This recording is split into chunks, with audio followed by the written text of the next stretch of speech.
¿Qué tal? ¿Cómo están? Buenas noches, un placer saludarle. Bienvenido a Conclusiones, soy Fernando del Rincón. Tenemos más y más información importante sobre la crisis que vive Venezuela, así que comenzamos.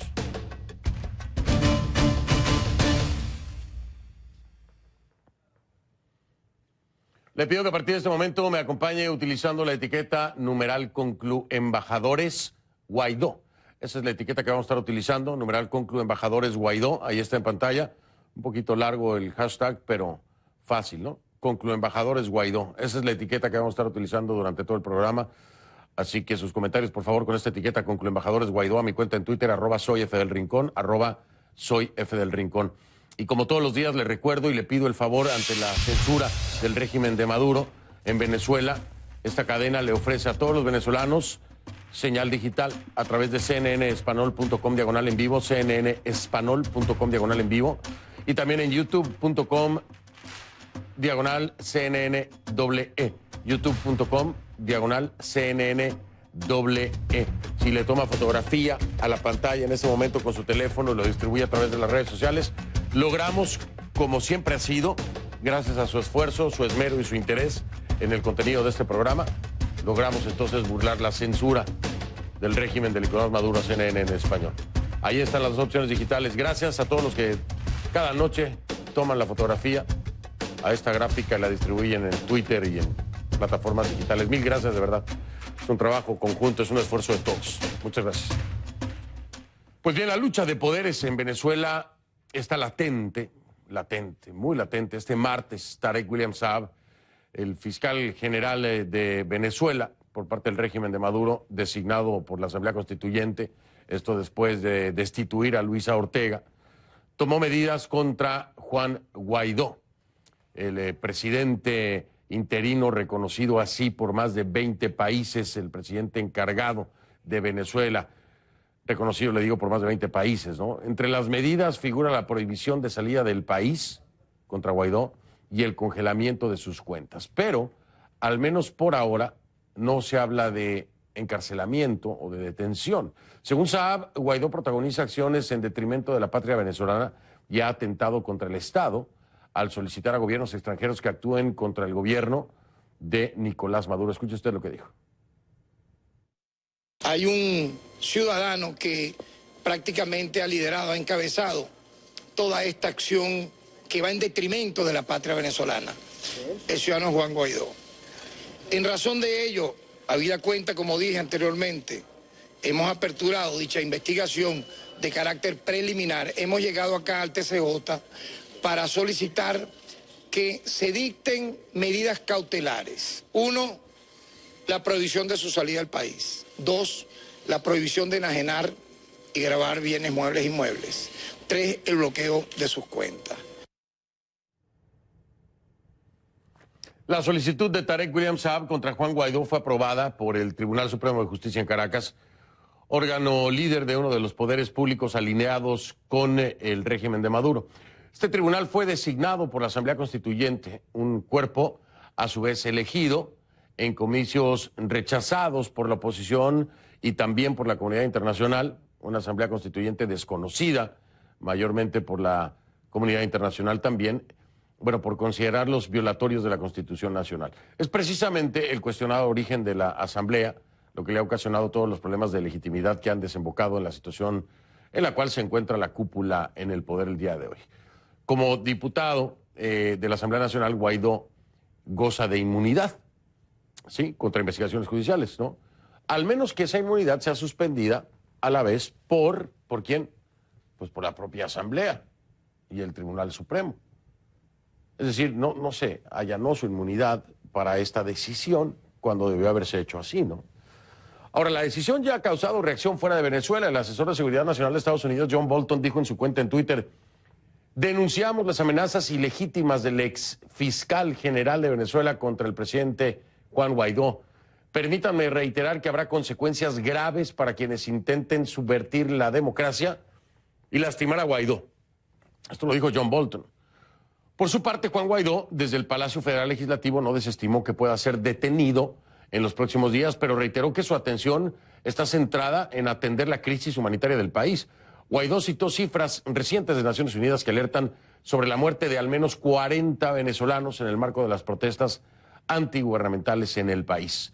Vamos con nuestra Kay Guerrero, que nos tiene más detalles en el Centro Mundial de Noticias allá en Atlanta. Kay, cifras que ya nos había confirmado la semana pasada Alfredo Romero del Foro Penal, precisamente en el número de detenciones, centenares de las mismas, y para ese entonces eran poco más de 30 muertes, pero ahora ya hemos llegado a la cifra de 40. ¿Cómo estás, Kay? Buenas noches. Buenas noches, Fernando. Así es, la situación en Venezuela se agudiza porque este martes Naciones Unidas informó que desde el 20 de enero, cuando fueron reactivadas de cierta forma las movilizaciones opositoras contra el gobierno de Nicolás Maduro, 40 personas han muerto y otras 850 personas han sido detenidas. Tan solo el 23 de enero, cuando el dirigente opositor Juan Guaidó, invocando varias disposiciones constitucionales, se declaró presidente encargado de Venezuela, hubo 696 detenciones en todo el país. Esto, dice Naciones Unidas, es el mayor número de detenciones registradas en un solo día desde hace al menos 20 años. Escuchemos al portavoz de Naciones Unidas. Just on that, if you recall, was the Wednesday, I believe 600 and all detained on that throughout the country as a whole, receiving information which they are verifying. The most was recorded in a single day for at least 20 years. I think we have some 40 people in different, at least 26 to have died of security forces groups during the 2nd and the 25th of January. At least 5 also allegedly killed during illegal neighborhoods. Usually take place a few hours, take place in those. Según la organización venezolana Foro Penal, entre los detenidos hay al menos 77 menores de edad y 100 mujeres. Además, aseguran haber recibido reportes sobre supuestas amenazas contra familiares de las personas detenidas y asesinadas. Gonzalo Imiop, que es director de la organización, dijo en Twitter este martes que al Foro Penal han llegado reportes de amenazas a familiares de detenidos y de asesinados para que no denuncien los atropellos que han sufrido. Les obligan a callar o a mentir o les irá peor, dice este tuit. No es momento de miedo, el silencio y la mentira no les protegen, les perjudican. El Foro Penal nos ha dicho esta noche que esas cifras son dinámicas y que podrían variar con el paso de las horas e incluso creen que el número de menores detenidos es mayor, 85 para ser exactos, pero están tratando de confirmar. También han publicado el relato de una abogada que presenció la audiencia de más de una veintena de menores de edad en el estado de Aragua. Vamos a llegar a colocar a toda la gente detenida en un estadio, porque lo de ayer, como nosotros los abogados no dábamos pasto, nos confundíamos entre un padre, un muchacho, otro muchacho. ¿Cómo es posible que entre a una audiencia 28 niños que olían a sangre, que olía maloliente? Porque recuérdense que no se pueden cambiar su ropa, sino después del momento de la presentación. Imagínate en unas salas pequeñitas, esos jóvenes en esa situación. Hubo jóvenes que se desmayaron, jóvenes que suplicaban por su libertad, jóvenes que suplicaban porque querían ver a sus madres llorando, me agarraban las manos y me suplicaban. Una situación dura, de verdad que estoy marcada. Yo vengo marcada desde hace mucho tiempo, pero esta situación nunca he vivido. CNN no puede confirmar esta información de manera independiente y nuestros intentos por comunicarnos con la Fiscalía General de Venezuela no han tenido éxito. Sin embargo, Diosdado Cabello, que es presidente de la Asamblea Nacional Constituyente, este órgano alineado con el gobierno de Nicolás Maduro, negó que existan muertes relacionadas a la manifestación y dice que solo conoce sobre un caso, Fernando. Bueno, pues es información contradictoria de un órgano, un organismo no gubernamental que tiene toda la credibilidad y reconocimiento a nivel internacional, como es el Foro Penal, ¿no? Es decir, lo dicho por Diosdado y lo que certifica el mismo Foro Penal, así que Naciones Unidas, pues ahí hagan la... Y Naciones Unidas. Ahí hagan la suma, ¿no? 1 más 1 es igual ¿a qué? Ahí se los dejo de tarea. ¿A quién creerle? Kay Guerrero, gracias, Kay, buenas noches. Gracias, Fernando, buenas noches. Buenas noches, la encuentra en Twitter como arroba Kguerrero CNN, arroba Kguerrero CNN, ahí está en pantalla, mire. Ese es el Twitter de Kay, si la quiere seguir. Ahí seguramente va a encontrar mucha información. Vamos a hablar de este tema y de otros más con un importante invitado, este movimiento que se da a nivel internacional, ¿no?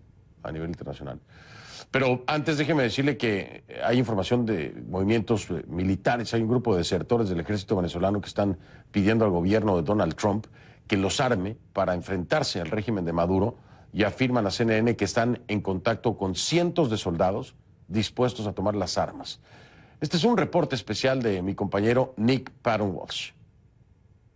El hambre con frecuencia explota como ira en las calles de Venezuela, pero no ha derrocado al gobierno de Maduro, ya que está respaldado por los altos rangos militares. Hemos jurado morir. El ministro de Defensa tuiteó que sus soldados morirían por el gobierno. Sin embargo, si bien los soldados expresan su apoyo en videos como este, nos cuentan que sufren como todos los demás. Al presidente Juan Guaidó. Algunos funcionarios venezolanos han desertado y desde el exterior convocan desde la televisión a un levantamiento militar, pero sus seguidores no llegan a conseguir masa crítica y ahora nos dicen que quieren que los arme la Casa Blanca. Como militares venezolanos le hacemos una petición a que nos apoyen en términos logísticos, en términos comunicacionales, en términos armamentísticos. No solamente requerimos el apoyo de Estados Unidos, sino también de Brasil, de Colombia, de Perú, de todos los países hermanos que no están de acuerdo con este. Me muestran los grupos de WhatsApp que planean una rebelión. Tienen esperanzas de llegar a 1000 soldados. Pero también han rechazado toda intervención militar posible por parte de las fuerzas estadounidenses. No queremos que haya una invasión por parte de un gobierno extranjero. Si tiene que haber una incursión, tiene que ser por parte de militares venezolanos. Y nosotros estamos ahorita unificando todos esos grupos para hacer uno realmente grande, que sea contundente. Es hoy, señores. El pedido de ayuda estadounidense llega después de que un levantamiento militar no hiciera mella hasta el momento. Este grupo de soldados en Caracas llevó a cabo una rebelión que tuvo poco tiempo de vida y terminó supuestamente en su arresto. En un estacionamiento subterráneo en Caracas, me reúno con un soldado en servicio que teme ser identificado, ya que habla sobre la posibilidad de un levantamiento. Él dice, en todas las unidades hay soldados dispuestos a levantarse en armas. Se están preparando y aprendiendo de los errores anteriores. Están esperando el momento justo para poder golpear con más fuerza, para que la gente lo sienta. A unas pocas unidades les faltan armas y municiones. Las operaciones anteriores fracasaron porque los funcionarios de mayor rango controlan todas las áreas y cuando hay un intento es neutralizado rápidamente. No podemos seguir siendo indiferentes. Pero ha oído los mensajes de los desertores que llaman a un levantamiento y dice que son inspiradores. Él dice, este es un mensaje muy positivo porque de algún modo nos da esperanzas, alimentan nuestras almas. Sin embargo, en el ejército, como en el resto de Venezuela, se trata solo de un puñado de oficiales que mantienen a raya a muchos de sus subordinados. Nick Patton Walsh, CNN, Bogotá. Gracias, era Nick Patton Walsh desde Bogotá. El presidente Nicolás Maduro ha dicho que lo que existe en Venezuela son intentos desesperados del gobierno de Estados Unidos para dividir a las Fuerzas Armadas, pero aseguró que los soldados son leales a su gobierno. En su cuenta en Twitter ha publicado varios videos junto a elementos uniformados que prometen defender su gobierno. Mire usted. ¡Leales siempre!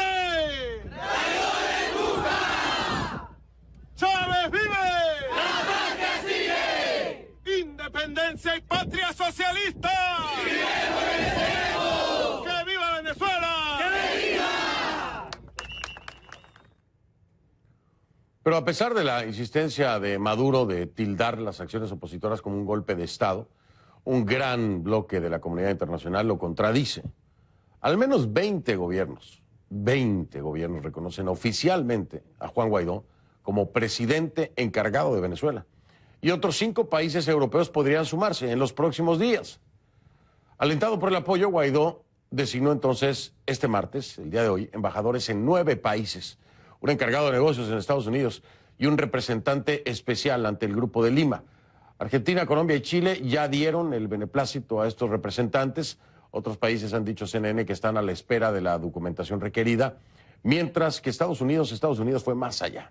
Sí, porque el vicepresidente Mike Pence se reunió en la Casa Blanca este martes con Carlos, designó como encargado de negocios en Washington para avanzar en la agenda de la democratización de Venezuela. Vecchio agradeció el apoyo de Estados Unidos y dijo que se había convertido en el primer embajador de la Venezuela en libertad. La Cancillería venezolana aún no se pronuncia al respecto. Vamos a hablar qué le parece entonces directamente con él, con el protagonista Carlos Vecchio.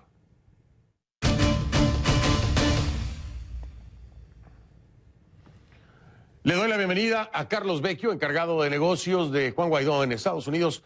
Carlos, un saludo, buenas noches y gracias por estar aquí. Muy buenas noches, Fernando, un placer de estar contigo. Gracias, eres muy amable. Carlos, en una reunión interesante con el vicepresidente Mike Pence para coordinar acciones diplomáticas, pero también en cuanto al respaldo y apoyo que abiertamente y contundentemente ha manifestado el gobierno, la administración del presidente Trump a Juan Guaidó, reconociéndolo como presidente encargado de Venezuela. ¿Hacia dónde van los esfuerzos, Carlos? ¿Cuál es la prioridad en este momento, de acuerdo a lo que hablaste con el vicepresidente Mike Pence?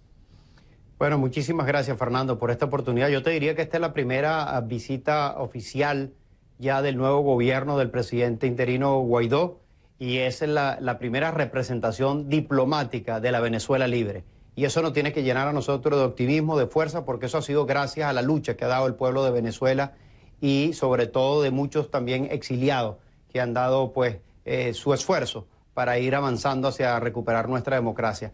Tuvimos un encuentro muy importante con el vicepresidente Pence. Yo creo que esto demuestra el compromiso que tiene Estados Unidos, pero yo destaco, Fernando, si me lo permites, que esto no es solo Estados Unidos. Esto es también todo el Grupo de Lima. No podemos olvidar que en enero 4 de este año todo el Grupo de Lima declaró ya la ilegitimidad de Nicolás Maduro y pidió un cambio en Venezuela, y también se le ha venido sumando países de Europa. Así que yo creo que esto es una lucha del mundo democrático contra la dictadura. Y lo del día de hoy fue un compromiso de seguir avanzando hasta lograr la agenda que nosotros hemos planteado a la comunidad internacional y que tiene que ver con 3 puntos, Fernando, que eso es lo que hemos planteado nosotros en todas las instancias. Uno, que nos apoyen para que cese la usurpación de Nicolás Maduro. Segundo, que podamos caminar hacia una democracia con un gobierno de transición para parar el sufrimiento de nuestro pueblo. Y tercero, que podamos celebrar elecciones verdaderamente libres y transparentes. Y el esfuerzo que le estamos pidiendo a todos la comunidad internacional es ese, y hoy se lo ratificamos al vicepresidente Pence, y que es el momento de aumentar toda la presión necesaria, nacional, desde la Asamblea Nacional y desde la comunidad internacional, hasta que nosotros logremos el objetivo, que es la libertad de Venezuela y parar el sufrimiento de nuestra agenda, de nuestra gente. Me queda muy claro, Carlos. Sin embargo, fíjate, coincide, no te voy a decir si es coincidencia o no, pero el día de hoy estos esfuerzos se ven amenazados en la figura de Juan Guaidó por una acción de Tarek William Saab. Sabes de qué estoy hablando perfectamente, ya lo explicaba la audiencia en esta investigación que se le abre, y te pregunto, porque lo comentabas tú más temprano con colegas de la prensa, en cualquier momento podrían incluso detener a Juan Guaidó. ¿Qué pasa en este escenario, Carlos? Sabemos que hay una respuesta ya por parte del asesor de seguridad nacional de los Estados Unidos, que es Bolton. Dice va a haber consecuencias graves si tocan a Guaidó. Pero ¿qué pasa, Carlos Vecchio, si vemos que se repite el escenario de Leopoldo López ahora en la figura de Juan Guaidó, si llegara a darse una detención en lo que pareciera la antesala a esto, ¿no? Por cómo han venido preparando las cosas? ¿Qué pasa, Carlos? ¿Han hablado de esto? ¿Se planteó este escenario con el vicepresidente Pence? Cuéntame un poco. Efectivamente lo hemos conversado y por supuesto alertamos a todas las personas con quienes nos hemos reunido sobre esa posibilidad, porque al final del día lo único que le queda al régimen es represión. Pero yo agrego lo siguiente: un paso como eso, a mi modo de ver, Fernando, va a acelerar el cambio político, que es ya irreversible. Lo va a acelerar. Y no solo destacaba el caso del presidente Guaidó, yo debo decir, y le llamaba la atención al vicepresidente, que se están asesinando venezolanos. Tú dabas la cifra al abrir el programa, cerca de casi 70 personas han sido asesinadas por las fuerzas especiales del régimen de Maduro. Más de 800 personas han sido detenidas, menores detenidas. Y esto está ocurriendo en los sectores populares, de los más desposeídos. Y yo alerté sobre eso y hemos alertado, esto hay que detenerlo, esto no puede seguir, y ese es también el mensaje de nuestra Fuerza Armada, de detener, digamos, este linchamiento contra nuestro pueblo. Y es parte de la resistencia que tienen los ciudadanos frente a esta realidad. Pero si llegase a pasar algo de eso, sobre el cual ya hemos alertado, sobre el cual ya hemos avisado, yo creo que más bien eso va a ser el detonante definitivo para producir el cambio, porque nuestro pueblo y nuestros ciudadanos no se van a quedar tranquilos frente a un abuso o de un atropello, como sería detener en este caso el liderazgo del presidente Juan Guaidó. Y creo que habría también una respuesta muy contundente de toda la comunidad internacional, ya que le han hecho un seguimiento muy de cerca a la crisis venezolana. Dices algo muy interesante, Carlos, y creo coincidir contigo. El costo político y la reacción internacional pudiera ser contundente para la salida de Maduro si se le llegara a echar mano a Juan Guaidó. ¿Quién crees tú que sería, o quiénes crees tú que serían los principales países en reaccionar aceleradamente? Porque esto, claro, es un proceso que se acelera cada día dependiendo de las acciones que tome el régimen de Maduro. Pero, ¿qué países crees tú que serían los primeros en reaccionar ante un eventual escenario? Mira, Fernando, yo debo decir esto con claridad. Aquí no estamos en problemas de ideología. Esto es una lucha entre la democracia y la dictadura. Y lo que estamos viendo es una lucha del mundo democrático contra una dictadura que ha sido secuestrada por Cuba. Y creo que la reacción va a ser unánime de los países democráticos del mundo. Y no solo de Estados Unidos, estoy hablando de los principales países de Latinoamérica y de toda la Unión Europea. Así que la reacción va a ser en conjunto, firme y decidida, como se ha venido demostrando. Y agrego algo más acá, un mensaje muy claro también. La posición que ha asumido Rusia recientemente ha dicho que no va a dar ni apoyo militar ni apoyo financiero a la dictadura. Y me parece positivo ese pronunciamiento en este momento que está viviendo nuestro país. Lo hemos dicho muy claro y el presidente Guaidó también lo ha dicho. Nosotros queremos relaciones con todos los países de respeto, de cooperación y de progreso. Y esa posición que tuvo también Rusia, lo que hace ver es que Maduro cada día está más aislado. Y entender que quien tiene secuestrado hoy las decisiones en Venezuela no es Maduro, es Cuba. Y que no se trata de que se va a invadir a Venezuela, no, sino que se va a liberar a Venezuela de esa invasión que ha hecho, en este caso, el régimen castrista. Así que nosotros lo tenemos muy claro y no tengo duda que va a haber una reacción en conjunto, en bloque, firme del mundo democrático para enfrentar esta dictadura. Estaríamos viendo una repetición de este reconocimiento en bloque a Juan Guaidó como el presidente interino, es decir, a lo que se refiere Carlos Vecchio es eso, ¿no? Una reacción en bloque. Varios países en su momento reconocieron de inmediato a Juan Guaidó como presidente encargado. Sería la misma reacción en el eventual escenario de que fuera detenido Juan Guaidó. Hablas de algo muy importante, Carlos, que sé que lo tocaste con el vicepresidente Mike Pence. El tema Cuba. La injerencia de los cubanos mayormente en tareas de inteligencia y dentro de las Fuerzas Armadas. ¿Cuáles son las presiones que se están ejerciendo en este momento para entenderlo desde el punto de vista conflicto Venezuela? Porque si bien es cierto que hay ciertas políticas de los Estados Unidos, de la administración Trump, para con el régimen cubano, sí, pero hay también una línea que es dedicada específica y exclusivamente al tema de injerencia cubana en Venezuela. Si pudiéramos hablar de esto después de la pausa, Carlos, te lo voy a agradecer para entender cómo es que lo percibe tanto el vicepresidente Mike Pence, que en este caso sería la administración Trump, desde la perspectiva que le ha planteado Carlos Vecchio, el encargado de negocios en Estados Unidos de Juan Guaidó. Hago una pausa y regreso, Carlos, y hablamos de eso, si te parece.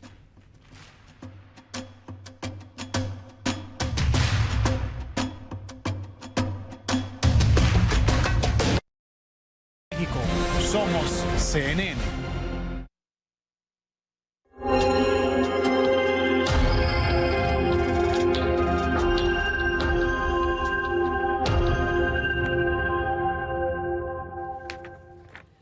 Continuamos conversando con Carlos Vecchio, encargado de negocios de Venezuela en los Estados Unidos, designado por Juan Guaidó. Carlos, te decía, el tema cubano, la injerencia, sé que es un tema que hablaste, que se tocó en la reunión con el vicepresidente Mike Pence. ¿Cuáles son las acciones que ya se están tomando para, de alguna forma, ejercer presión y lograr, pues, que se vayan, como decía Juan Guaidó, ¿no? Lo que tienen es que irse de Venezuela. Bueno, yo creo que el punto principal es entender que la crisis está en Venezuela y que Cuba forma parte de esa presión.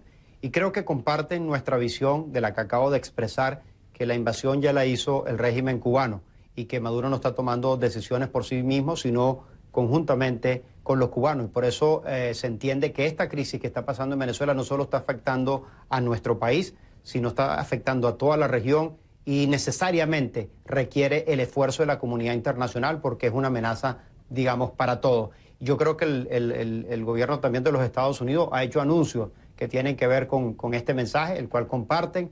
De hecho, lo ha denominado como la troika de la tiranía, donde se incluye Cuba, Nicaragua y Venezuela, expresando pues esta opinión que nosotros estamos dando. Han tomado medidas donde ajustan las relaciones con ese país y han anunciado que pudieran venir pues nuevas medidas para hacer los negocios con Cuba. Yo creo que hay un mensaje muy claro, en este caso por parte de los Estados Unidos.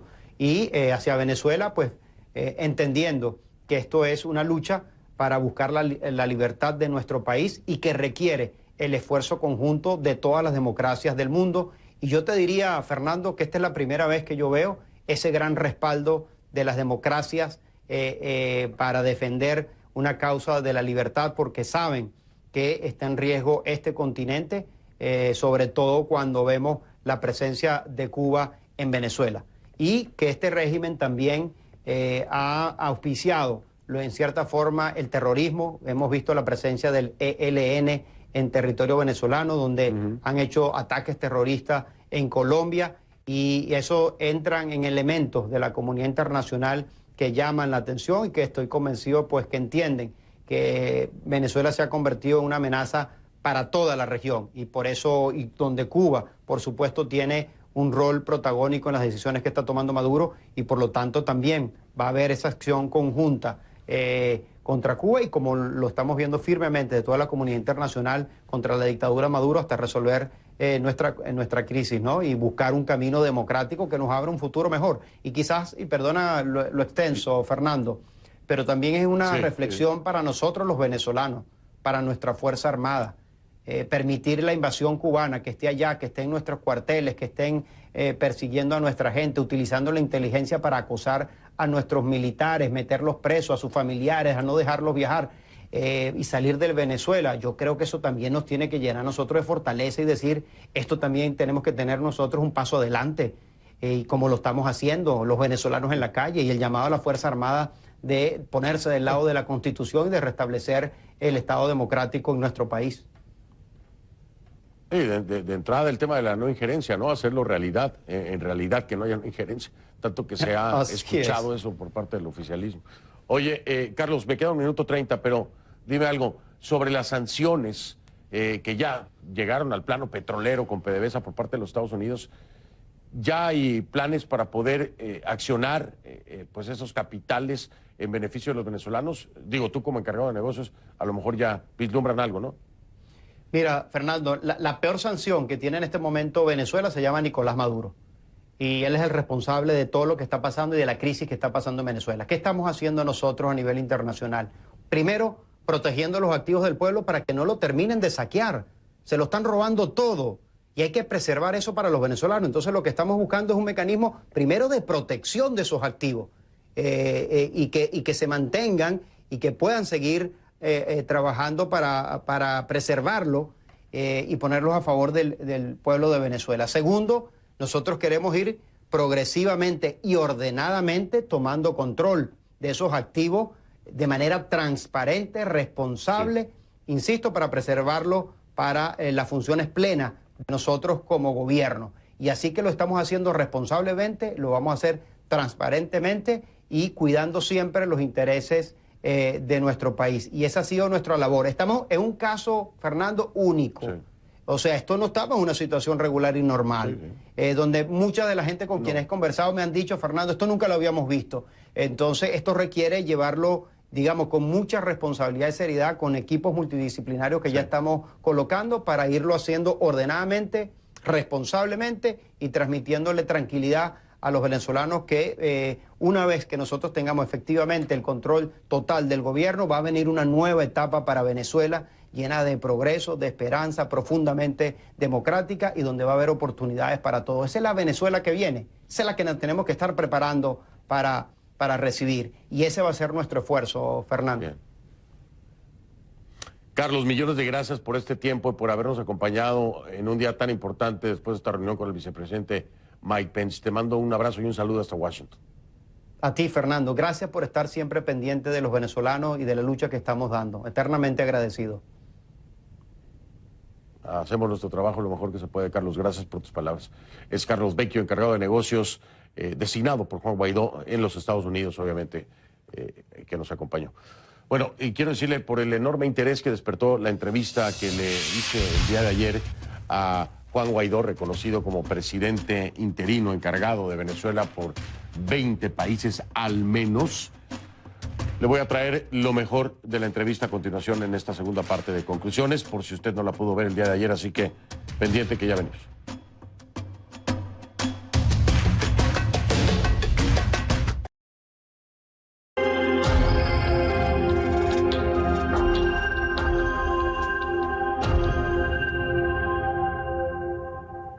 Continuamos utilizando la etiqueta para este programa Conclu Embajadores Guaidó. El hashtag es Conclu Embajadores Guaidó. Todos sus comentarios a mi cuenta de Twitter, @soyfdelrincón, @soyfdelrincón. Son tiempos claves, muy importantes para Venezuela. Le diría, no hay margen de error. El país intenta volver a la senda de la democracia y en ese esfuerzo ha contado con un importante apoyo de la comunidad internacional encabezado por Estados Unidos. Juan Guaidó es la alternativa, el cambio. En conclusiones entrevistamos a los protagonistas y yo hablé ayer con Juan Guaidó, quien es reconocido y se proclamó presidente interino de Venezuela. 20 países y tal vez pronto la Unión Europea lo reconocen como eso, el presidente encargado de Venezuela. Lo primero que le pregunté fue por las sanciones impuestas por la administración Trump a la petrolera estatal venezolana PDVSA. Escuche.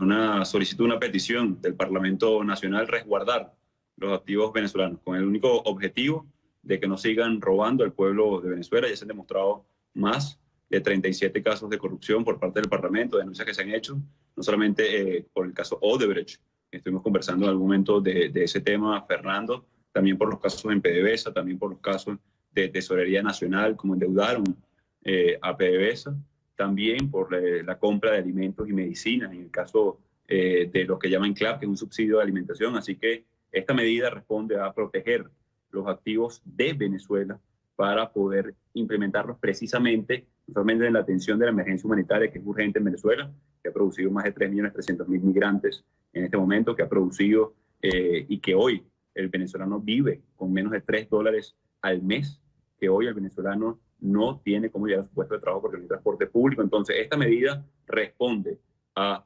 evitar el saqueo, que continúe el saqueo a la nación y poder implementar, utilizar esos fondos una vez cese la usurpación, logremos el gobierno de transición y elecciones libres para desarrollar en el plan país que estamos trabajando desde el Parlamento, desde los factores de oposición y en discusión con todos los sectores que hacen vida en el país. ¿De dónde vendrían los recursos para una ayuda humanitaria? Y segundo, ¿cómo lograr que esa ayuda humanitaria entre a Venezuela cuando aún las Fuerzas Armadas, al menos en voz del ministro de Defensa, Vladimir Padrino, continúan del lado de Maduro? ¿Cómo hacer esto y de dónde sacar el dinero? Sí, ya hay un primer aporte de un país amigo como los Estados Unidos de $20 millones inicialmente. Se está trabajando muy intensamente en una comisión designada por el Parlamento, una comisión técnica también que está acompañando de ONGs, de fundaciones, también a nivel nacional, haciendo un inventario muy rápido que ya se ha venido trabajando. Han tenido mucha labor estas fundaciones para atender las emergencias, primero clínicas, enfermedades crónicas también, todo el tema de alimentación para los más necesitados en este momento, como en hospitales, como en escuelas de atención primaria.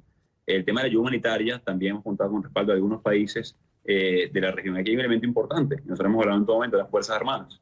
Es altamente probable que parte de esta ayuda humanitaria entre por puerto marítimo y terrestre, a través de los vecinos países. Aquí va a tener un dilema adicional nuestras Fuerzas Armadas, a las cuales hemos hablado muy directamente, que son parte importante de la sociedad venezolana, que son parte importante también de la reconstrucción del país, a los cuales hemos hablado de amnistía y garantías para los que se pongan del lado de la Constitución. En este caso, ellos van a tener la decisión en sus manos de permitir la entrada o no de parte de esta ayuda humanitaria que ya ha ofrecido parte de estos 20 millones de dólares en los Estados Unidos. También hemos recibido de Europa alguna oferta importante que se debe materializar en los próximos días. Hemos hablado con los vecinos en Chile, Argentina, Paraguay, Colombia, Brasil, entre otros países, y también están dispuestos a colaborar, a atender esta emergencia que, insisto, ha visto desplazar venezolanos por la frontera, caminando cientos de miles de kilómetros para llegar a buscar oportunidades. Juan, el mismo asesor de seguridad nacional de la Casa Blanca, John Bolton, dijo el día de hoy que el presidente Trump había hablado contigo varias veces. ¿Cuántas veces has hablado con Trump y de qué han hablado con Trump? Mira, hemos tenido conversaciones no solamente con el ejecutivo en los Estados Unidos, también con homólogos como por ejemplo Duque, el presidente Duque, Piñera, Sebastián Macri, Sánchez, entre otros. La verdad hemos tenido una agenda muy intensa de poder conversar con todos los presidentes de la región, del mundo, primeros ministros, cancilleres, para atender principalmente la emergencia humanitaria en Venezuela. El centro de nuestra política, el centro de todo nuestro esfuerzo va precisamente dirigido a resolver los problemas de la gente. Nos hace hábil al Parlamento, a la presidencia encargada de Venezuela en este momento, no solamente la legitimidad que nos da la Constitución de asumir el artículo 233, de haber jurado el 5 de enero como presidente de la Asamblea Nacional y por ende poder asumir las competencias del Ejecutivo para lograr una elección libre lo más pronto posible, una vez cese la usurpación, una vez tengamos un gobierno de transición, sino poder resolver los problemas de la gente. Así que el centro en este momento de la política es ese. Pero Juan, ¿sí hablaste entonces con Trump? Sí, hemos conversado con el presidente y con otros presidentes de la región, así como en el mundo. ¿De qué se ha hablado particularmente con el presidente Trump? ¿Han hablado en algún momento de una opción militar o no? Lo que te comentaba, Fernando, el centro de nuestro debate en este momento con los presidentes de la región y el mundo está centrado en la gente, en atender la emergencia humanitaria y, por supuesto, lograr el cese de la usurpación, el gobierno de transición y elecciones libres. Juan, aquí hay también países que insisten, diría yo, insisten en el tema del diálogo, ¿no? Y Maduro está diciendo, bueno, yo invito a estos países para que sean garantes y participen en un diálogo, estoy dispuesto a sentarme. Y yo sé que la palabra diálogo hoy por hoy está muy desgastada en Venezuela y a muchos les causa resquemor y molestia, pero ha habido diálogo, y te lo pregunto porque, como tú lo sabes, incluso se llegó a generar un challenge del que estoy seguro estás enterado, el Guaidó Challenge, con este gorro por un video que presentó el oficialismo de una supuesta reunión y encuentro con Diosdado Cabello. Juan Guaidó, ¿con quiénes has hablado del gobierno venezolano? ¿De qué han hablado? Si es que se han reunido. Cuéntanos un poco acerca de esto. Mira, lo primero es ratificar, uno, la firmeza de nuestras acciones en el ejercicio de nuestras competencias.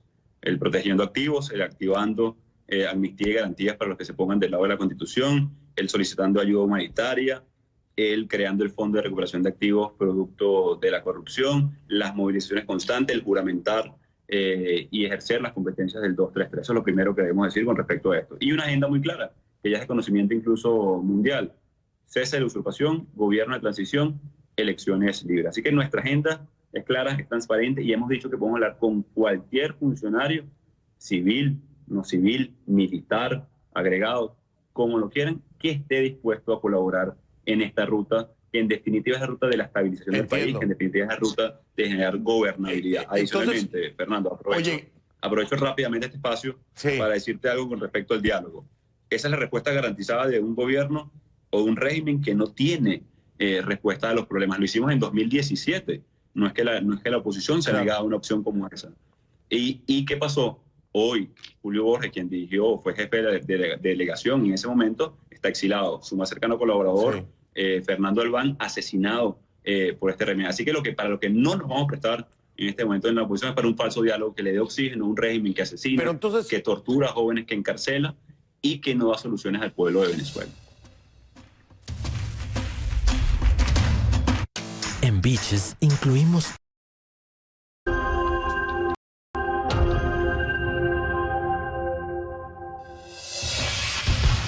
Les recuerdo a todos, ante la censura en Venezuela a esta cadena por parte del régimen de Maduro, le damos estas opciones: cnnespanol.com/en vivo, cnnespanol.com/en vivo, o también youtube.com/CNN, youtube.com/CNN. Geolocalizado solo para Venezuela. Solo para Venezuela. Ahora continuamos entonces con más de mi entrevista a Juan Guaidó. Juan, te preguntaba, si la salida de Nicolás Maduro de Miraflores dependiera de su impunidad, ¿ustedes lo considerarían? Mira, varias cosas con eso, Fernando. Uno, hablar de impunidad es muy duro en un país donde hemos sufrido durante años una relación muy áspera tanto con el Estado como con las Fuerzas Armadas. Hemos sufrido de persecución, hemos sufrido de tortura, hemos sufrido de miedo, de terror. Esa ha sido la relación del ciudadano venezolano con el Estado.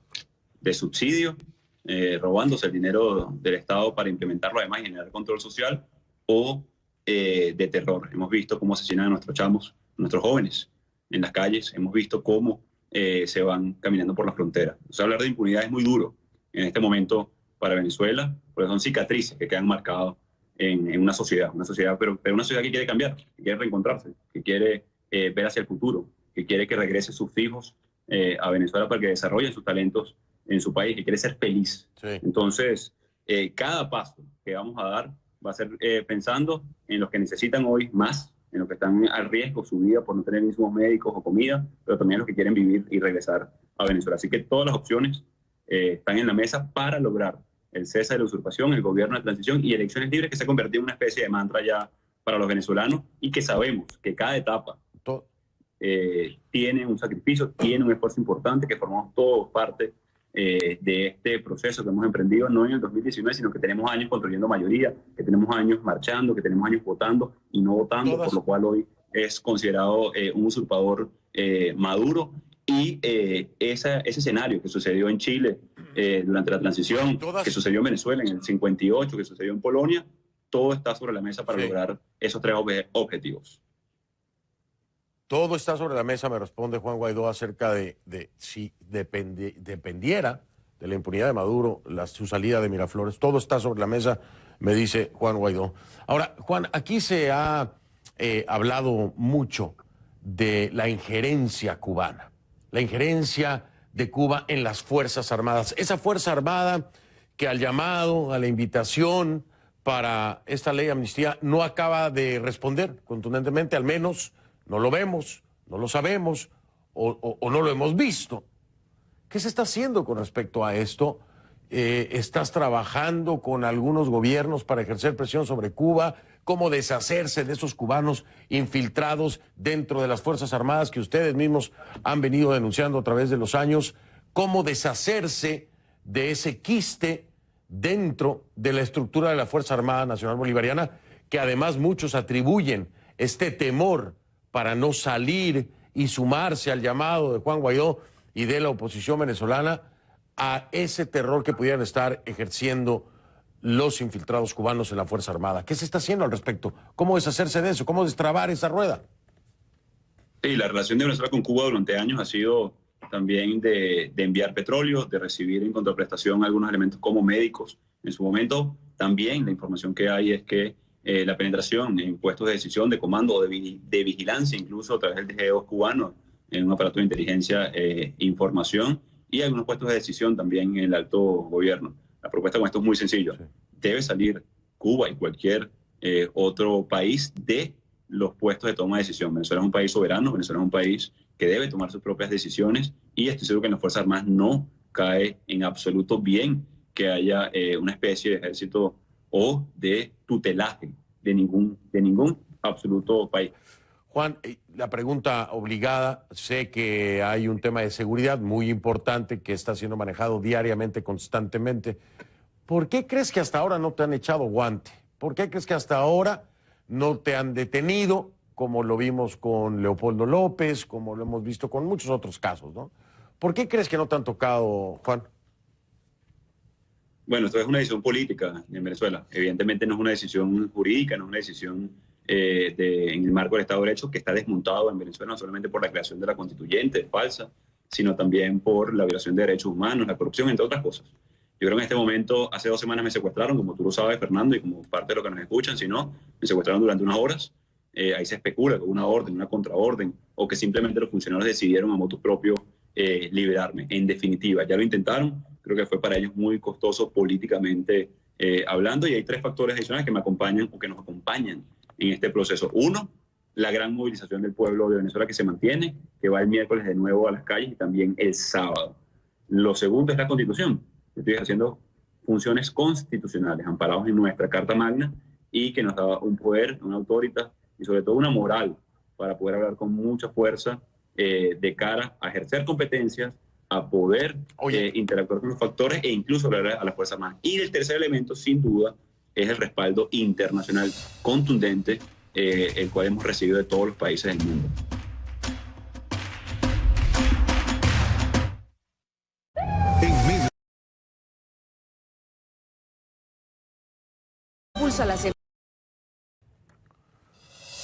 Soy Fernando del Rincón, como siempre le digo, si no lo vio en conclusiones, no lo vio.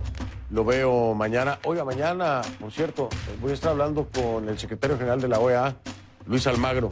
Así que se va a poner interesante, ahí lo espero. Gracias.